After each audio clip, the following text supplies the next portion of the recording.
credit where credit's due. I like Yeah, it. indeed. Summer, you good? Tess, good? I'm good. Kelly, you ready? All right, everybody, we're going to get started. Welcome to today's press conference. This is homecoming week. The Citadel will host Mercer at 2 p.m. this Saturday, November 4th, here at Johnson Haygood Stadium. We'll now take a few questions from head coach Maurice Drayton. Coach? Good afternoon. Hopefully everyone had a great weekend. And we definitely want to thank those who made the long drive to Homewood, Alabama. That Atlanta traffic is brutal. But we made it. So we want to jump right into questions. Let's just get right at it. Coach, what did you see from your ball club coming out of the bye week? Well, like we mentioned last week, we had a great week of preparation during the bye week. Last week, we had a great deal of preparation that was positive. It was probably our best combined back-to-back weeks in practice. The thing that was disappointing on Saturday was obviously we didn't take it to the game field. One of the things we talked to the team about was the way they got after each other, got after their brother. We need for that to come out on Saturday. I believe in some cases we had individuals who played safe. They were afraid to fail. And you can't be afraid to fail in life. You can't be afraid to fail in sports. You can't be afraid to fail.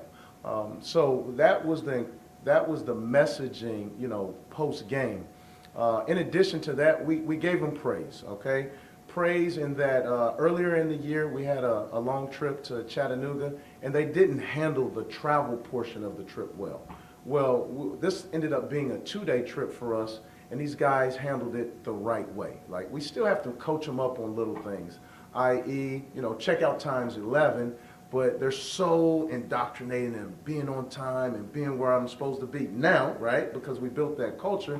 Well, it doesn't make sense to be downstairs at 9 o'clock sitting on the floor when you have a room you can rest in. So these are the things that we are coaching our guys on and trying to build the whole person, which will equate to being a good football player. In addition to good things, we had our second highest rushing attempt. We went 186. Georgia Southern was the only time we rushed for a little bit more. We blocked a PAT, which was the first time since 2018 against Alabama. Grayson had his longest throw for a touchdown of the year to JGB, which was 40 yards. So those were the highlights. What did you see out of Grayson that you liked? Any improvements this week? Or, in terms of just seeing him go through progressions and everything? Yeah, he's getting better with his progressions. This is the thing that we're losing in translation a little bit. Grayson is our option quarterback who we are teaching how to throw. I think we lost a little bit of that along the way, understanding that, we're teaching him how to throw. You just don't pick up a ball and you throw it. You just don't pick up a ball and throw to one receiver. It's a progression. And he's developing very well. And he will continue to get better. Did you want to see more option on Saturday, or was that about what you thought you would do? That's about what we wanted to do. We had some option. It was good to us.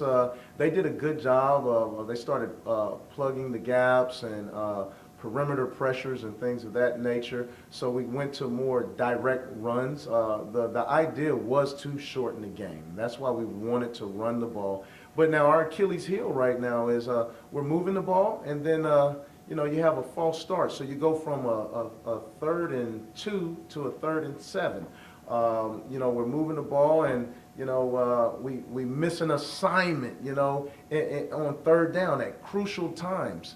So those are some of the things, once again, that we're trying to build into practice so that when it gets to game day, these guys are ready to rock and roll. How can you translate what you're doing on the practice field to Saturday? Yeah, so that was one of our, not a contentious point, but that was a point in our staff meeting on Sunday that I really tried to drive home. I feel like we have some pretty, I'm gonna say, cool ideas that we're going to try to do during practice and on Saturday that I really kind of want to keep within the team. Let's see if we can't close the gap on that. Are you optimistic that you'll be able to translate it more on Saturday? Yes, I'm optimistic. So it's several ways you can look at it. Is the glass half empty or is it half full?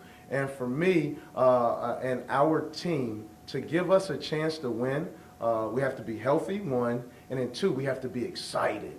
And the only way to be excited is to be optimistic. Do you feel like what you see in practice is what you get on these game days, or is there some times when you're like, oh man, like this is not playing out there, like how they execute? Well, not according to the last 2 weeks. I mean, our body of work as a whole in practice was really good. Really good, but we have to transfer. Like, it's kind of the old adage. I don't know if you have brothers or sisters. Sometimes you battle and you fight with your siblings a lot harder than the guy next door or even your boss, because you got to have some reverence, right? And we need these guys to let it loose against the opposing player. You asked me last week about transfers and things of that nature. I do think the guys, they did look at that, and they saw where the transfers were from, and the FBS are younger guys. So we're trying to make a point of emphasis. And this is myself as a first-year coach, learning a little bit. And I've always said this, it doesn't matter where they're from. They put their pants on just like we do. So it doesn't matter where they come from, it's where we are at that current moment. Looking at the schedule, this year, right now, we have the 21st hardest schedule in all of FCS. Last year, in 2022, the schedule was the 58th. In 2021, the schedule was the 38th. So we're playing a harder schedule, which we welcome. In order to be the best, you have to beat the best. And I think that was Ric Flair. I almost gave 2 claps and said, woo! Ric Flair is one of my favorite. So in order to be the best, you have to play and beat the best. So we're not shying away from that, and we welcome that. So we're looking forward to this upcoming opponent, which is Mercer, and they're in a playoff hunt right now. They're 6-3, have 2 games remaining. And the thing about this Mercer team, Drew Cronick built it the right way. He's a good coach. He's an even better person. He has an innovative mind when it comes to offense. When you look at their program, he did a good job of rebuilding their GPA. He treats people right. He's been a head coach for a long time. His head coaching record is 66-19.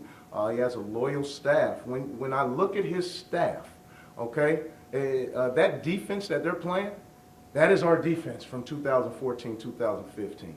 Our DNA is running in that defense. Now you say, well, how is that? So Mike Adams, who is their safeties coach, he was the defensive coordinator at South Carolina State when I coached there, and I coached under Mike Adams. And Joel Taylor, who is their DC, was there at South Carolina State at that same time, and we all worked together. And then in 2014 and 15, when we came to the Citadel, we brought Joel Taylor with us. He was our safeties coach. He's been a little brother to me for a long time.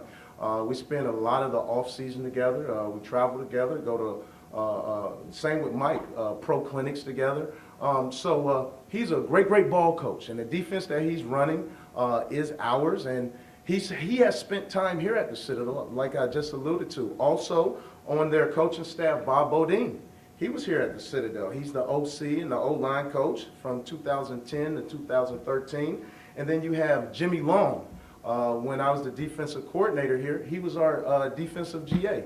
So he was here in 2014 and 2015. So these guys know us, and they know ball, and it's going to be a great challenge. But we're definitely up to it. Going off that, what do y'all need to do on Saturday to come out with a win? Well, always you have to secure the ball. The ball is everything. Okay. The biggest thing that we can do now is learn how to survive ebbs and flows, right? We play, or we're playing pretty decent ball at times, but when something goes bad, everyone's looking around as to, well, who's going to help us out. No, nobody's going to help you out. You need to do your 1/11th, and let's dig our way out of this hole. So that's where we are. I want to go back to Mercer again in building a program. So I believe Coach is going in his, I want to make sure I'm correct, 4th or 5th year. I could be mistaken, but he's done it the right way where he's flipped the roster. If you look at their roster over the last 9 games of people who have played for him, this is how it breaks down. And I thought this was really, really good.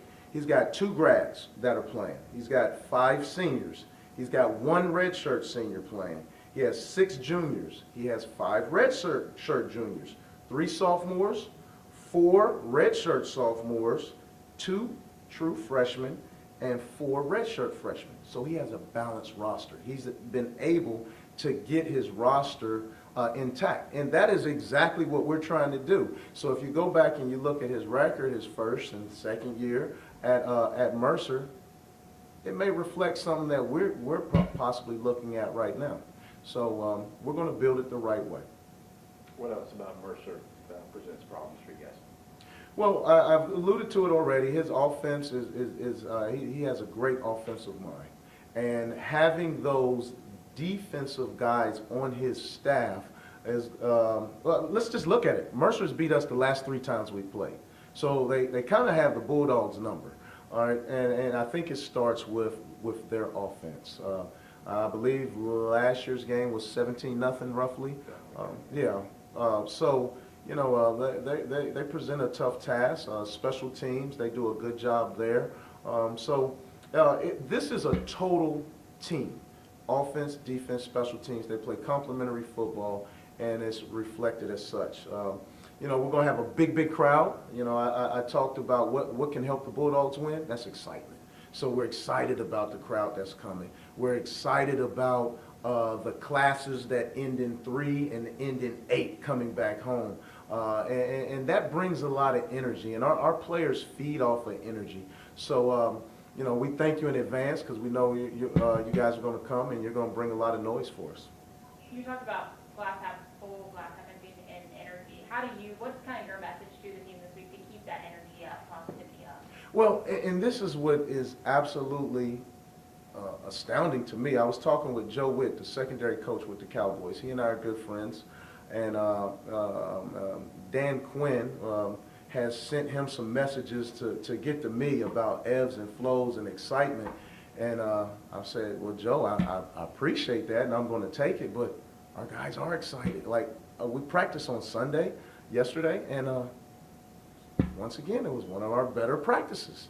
The young guys are energized. The older guys are, you know, they're not ready to fold it in yet. So I think it says something to our what our assistant coaches are about and how they are keeping the guys energized in their room. And I think it says something about our program and who the kids are. You know, I shouldn't call them kids, young men, who the young men are, because that's what we're trying to do. We're molding men for tomorrow. And like I alluded to earlier, not just football, but in life. Are you surprised at the energy level the way it is, even though the record is? A tad bit surprised. Yeah. A tad bit surprised. You know, I've been on some teams in the past, and I think I mentioned it a few weeks ago, that Southern Miss team that we were a part of. It was week 3, and it was done. Yeah. It was done. Yeah. And you haven't sensed that yet from any? No. And if it is, individuals are masking it because I think they know their teammates will get after them. You know. Talk a little about Carson Walter and what he kind of brings to the table. Man, I love Carson Walter. I tell you, he puts you in the mindset of John Lynch. You remember Lynch played safety. This guy is a hard hitter. He's not afraid of contact.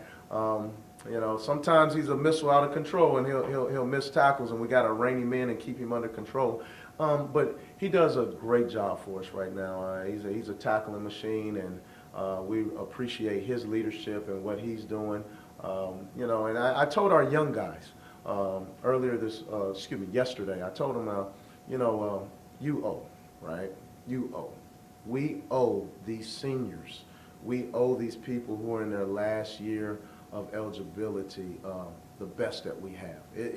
It's important that we send them out the right way. it's important that we give our all for them.